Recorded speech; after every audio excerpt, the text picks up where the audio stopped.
Hey YouTube, welcome back to another episode of The Safety Specialist, where I am the safety specialist. Today we're going to be talking about Fire Prevention Week. This week, the theme for Fire Prevention Week of 2023 is cooking safely. There are different kind of hazards that could be found in the kitchen, some of which are grease, obviously heat. Some stoves and ovens use gas, which creates an open flame. Others are electric, which still creates a hazard, especially if things such as paper stored improperly, too close or on top of the burners. Other hazards, obviously, there's a lot of electronics plugged into the outlets. The fridge is plugged in, the stove oven is plugged in, microwave is plugged in, other appliances could be plugged in. So there's also electrical hazards within the kitchen. So let's talk about what to do in case of a fire.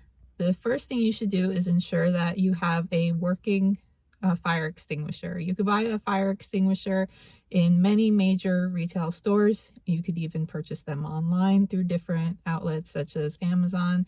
You could purchase them through Walmart, Target, Home Depot, Lowe's, just to name a few. Sometimes some fire departments even offer programs where they may be able to assist in the purchasing of fire extinguishers, and they are also a good reference to use so that you could ask them questions such as if you have a fire extinguisher at home, whether or not it's still good, because fire extinguishers do have expirations on them. So number one, have a working operable fire extinguisher. Number two is know what the hazards are. You know, we had just mentioned the oven, electronics could be an issue, working with grease could be an issue, improper storage of flammable materials such as papers could be a hazard. So definitely ensure that you have a safe cooking working environment. Some households use paper reusable plates, and that's perfectly fine. Just be careful not to put them on a hot or open flame or a hot burner. Other hazards, grease fires. So if, let's say, you're deep frying some food and catches on fire, what do?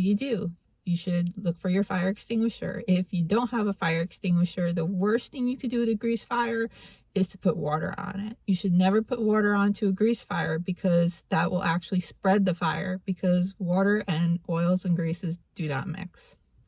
So never ever put water on a grease fire.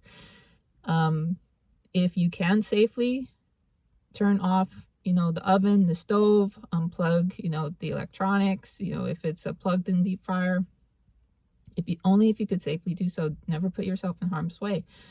Make sure that you call for emergency services. Call 911. Even if you think you put the fire out, call 911. Let the professionals assess the situation. They will let you know if it's safe. In some cases, fires can reignite. So that's why it's a good idea to call for 911. Examples of this could be electrical fires. You don't know what's going on behind your wall. So let's say you were cooking and you noticed sparks coming from one of the outlets. Maybe you overloaded your outlet and it started sparking, so you unplugged it, but you're not sure, it still feels, the wall feels a little warm, maybe there's still a little bit of a smoky smell. Call 911. The best thing that they could say is, what, from our assessment, everything looks good.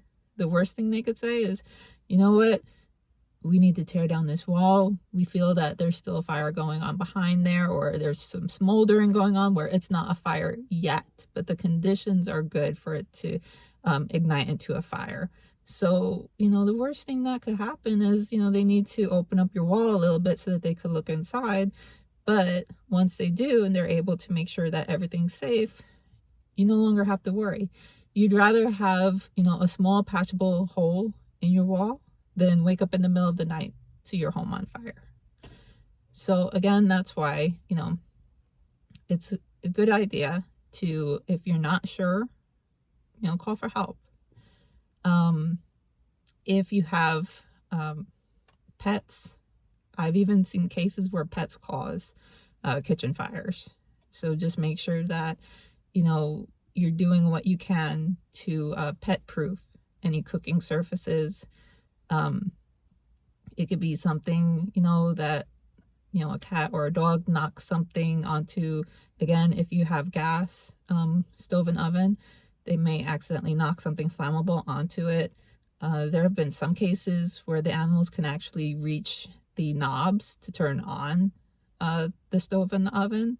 So again, just try to make sure that you could pet proof it. They do make protectors for appliances such as stoves and ovens, and that's something that you could look into if you're interested in it. If you do have, pets, or if you do have young children. Again, it just takes an ounce of prevention. And that's about it for today's video. I'm trying to keep them short, but at the same time, I want to get as much information as I can out there. So if you haven't already, please like, subscribe, share, comment, and I hope to see you guys again. Thank you for watching this video. Have a great fire prevention week. Bye.